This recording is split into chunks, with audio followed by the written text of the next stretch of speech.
So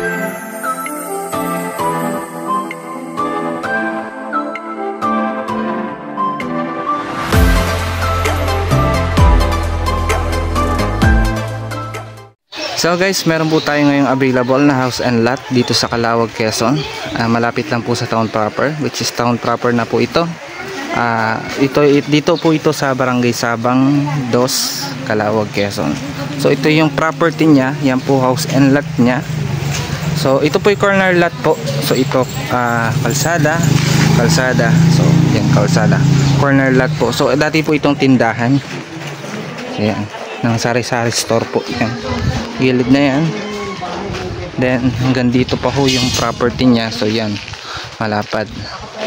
So sa parking lot po, may parking lot po ito. So papakita ko po sa inyo yung parking lot. Dito yung parking lot niya po. Hanggang dito pa ho ito. Gilid. So dito pa ho yung property niya. So hanggang dito po. Dito po yung parking lot niya. May harang hanggang dyan po. Then ito pwede pa rin pong another perang paupahan, tindahan. So dyan. Doon papasok po tayo. Ito po yung 2-story. So pwede rin din paupahan. Tingnan po natin yung loob niya. So yan. So ito lilinisin lang daw po muna ng may-ari. So ito yung kanyang loob, yung sala set niya. So dito yung tindahan niya po kasi.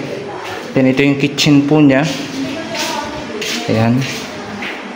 Then CR. Meron tayong CR po dito. Saan po yung okay lang po yan, sir. Dito yung dirty kitchen po. Ito yung kwarto na may pinto po. Okay, dito po yung sa dirty kitchen po niya. Then may CR pa din po dito. Another CR.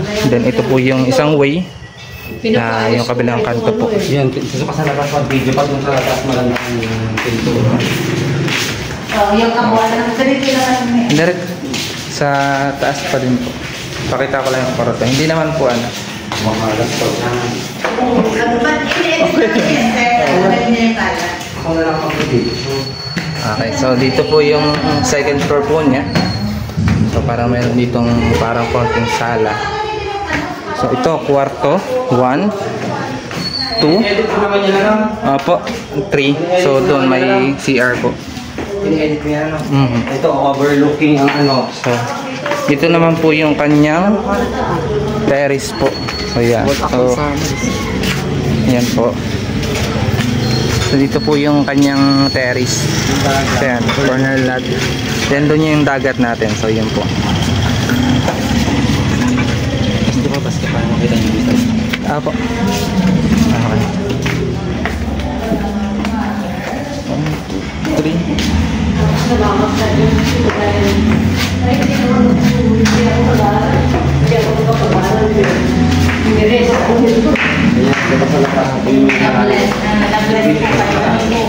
So dito yung kanyang tindahan po sa gilid. So ito po yung tindahan niya. So yan yung tindahan niya dito sa gilid na yan. So malakas yung tindahan na yan. So lilipat na kasi sila.